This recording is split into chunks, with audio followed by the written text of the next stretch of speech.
battle. Oh, hello there, my name is Jack Weisberg. I am 21 years old and I am currently a student at USF majoring in biomedical sciences. Alright, sweet.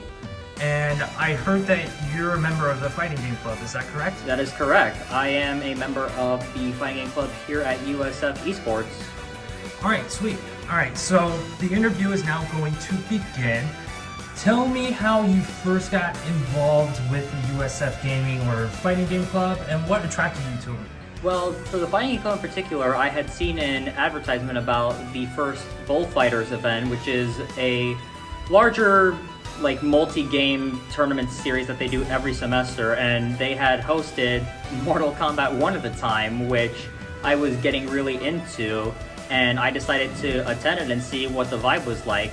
I really enjoyed it, and then I found out that they run weekly tournaments every Thursday, and I decided to start joining those, and after a little while I started becoming more acquainted with the people and the officers here, and now I'm a regular member. That's fantastic. Now tell me about a typical club meeting or event. What is it like? We do our meetings here at the Esports Lab.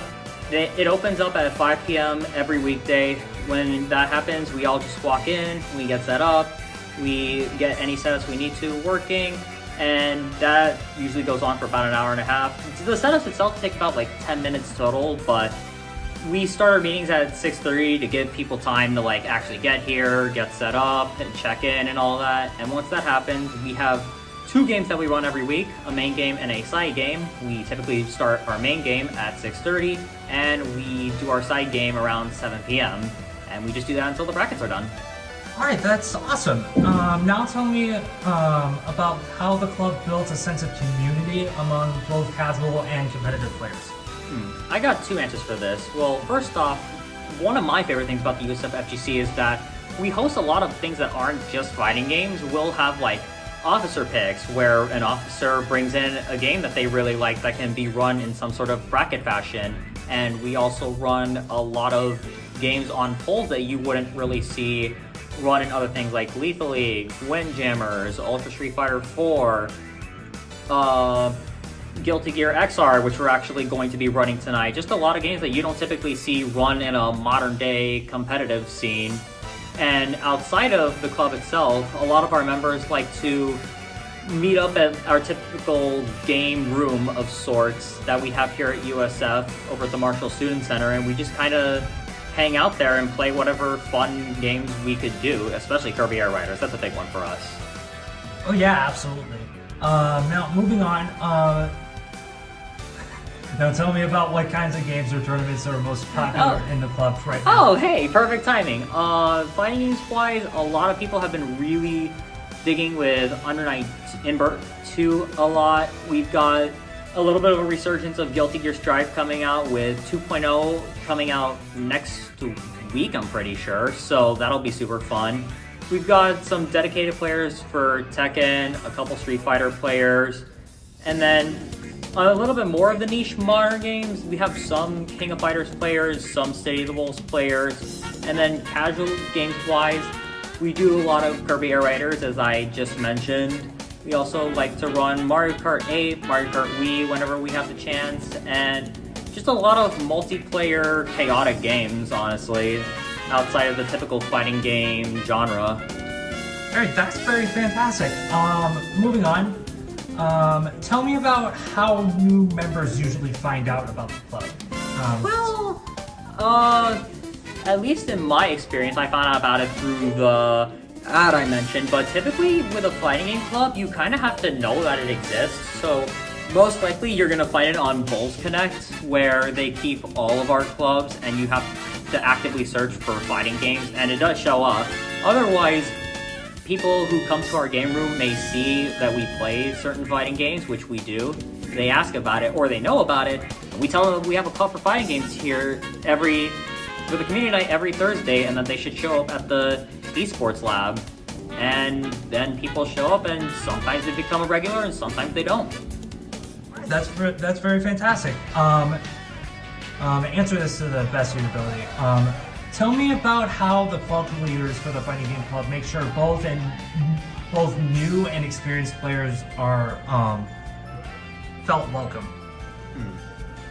Yeah, no, I'm not a club leader, unfortunately, but honestly, they don't really need to do a whole lot because the members are usually the ones on the forefront while the officers are handling all the TOing and getting the brackets up and whatnot, but usually they'll try and post the bracket as early as they can so that people become more aware that, hey, we're running that specific game this week, you should come and join us. And from that point on, it's kind of up to the player whether they want to come or not. Or if the officer is with us when we're doing like practice casuals and whatnot and someone comes up, sometimes they'll be like, hey, I'm so-and-so, an officer of the fighting game club, and then they tell that person that we're doing a meeting this Thursday, we're running this game, and that helps get people more interested, but it doesn't happen too often.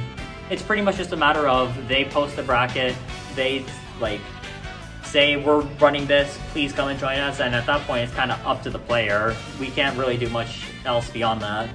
Of course, that's very interesting. Moving on, tell me about a moment or memory that best represents the club. Oh, do I have an answer to this? I think the most recent memory that like really represents the, what'd you say, the spirit of the club? The spirit of the club, yeah. Yeah. I would say probably Jake's win at Melty Blood Actors Again Current Co, because he beat one of like the biggest French bred players here, Vale 47, who's like known for being incredibly good at French bred anime fighter games, and he took him to a bracket reset 3-2 in grand finals, and that was like a super hype moment for us because we love underdog moments. We love seeing people who actively love and practice their games just come out on top regardless of like who they play and whatnot. We just like seeing the people who enjoy the games do really well against all odds. Wow, that's phenomenal. That's great. Yeah. Moving on. Tell me about how you see the fighting game club's role within USF's larger esports gaming. Well, it's not like we're getting big announcements in the esports Discord server like the Rocket League or Valorant clubs do. However, one thing that other clubs have said about us is that we tend to have the most community integration or best relationships amongst each other outside of club hours because we treat our club like an actual friend group. We like to stay connected and play as much together as we possibly can. Other clubs have noticed this and have expressed that they wish their clubs had that much connection in a similar manner, and I think that really helps us stand out amongst all the others and gives us a real good place in esports because we're really good when it comes to relationships and like just keeping positive vibes amongst each other, not just being solely focused on the fact that we all play the same game or whatever. Of course, yeah, I feel the same way about the fighting game community as well. Now, tell me, do this best as you can for this question. Tell me about some of the challenges of the club that's Financing. Easily, without a doubt, the biggest challenge is financing because we don't get that much money from, I think it's the sports council or whatever. I don't know who gives the financing. That's a treasurer question, but I know our financing has been pretty low to the point where like we had to skip a bullfighters last semester simply because our club funds were not doing too well and they like didn't give us the necessary grants or whatever. But that's the big one for us. The other big challenge is just getting new people to come along because we're such a tightly knit community that like you have to this isn't the type of club that you would find out in the wild. You have to come actively find it, and sometimes I guess people feel a little bit alienated when they're coming just for their one game or whatever, and they don't really know like the club cultural traditions of just running whatever fun we feel like as long as we can make a good bracket out of it, and there's like a fun skill cap to the types of games we play.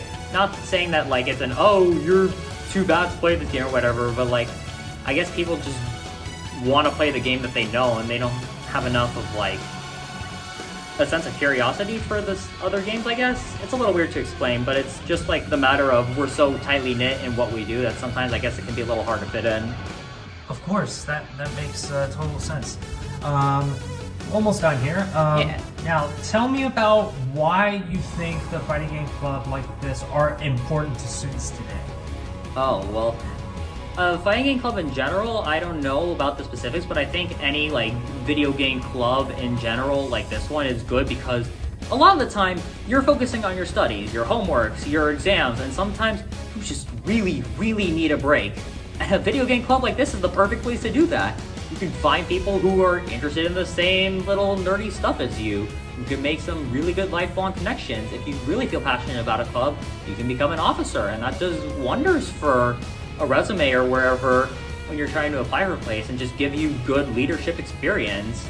And overall, you just get like a really fun, nice few hours to just chill out, be yourself, not have to think about all the stresses of school and whatever. All right, that's fantastic. That's exactly what I would have said. All right, last question. Tell me about your vision for the club's future. Well, we are in a little bit of a sweet spot right now because the majority of our members are graduating this semester, and I didn't become an officer because I only have one more semester left if things go well. But I'm really hoping to keep a lot of our club traditions alive, a lot of the games we have built our pride along, and if we do get new people, I hope that we can pass down all the little fun quirks and interests of this club to them in hopes that they'll keep our torch alive or whatever. But overall, I'm hoping that we just kind of keep doing what we've been doing, and even with the clearly smaller size we're about to have, that we don't change too much about what's going on with our weekly brackets and whatnot. All will burn.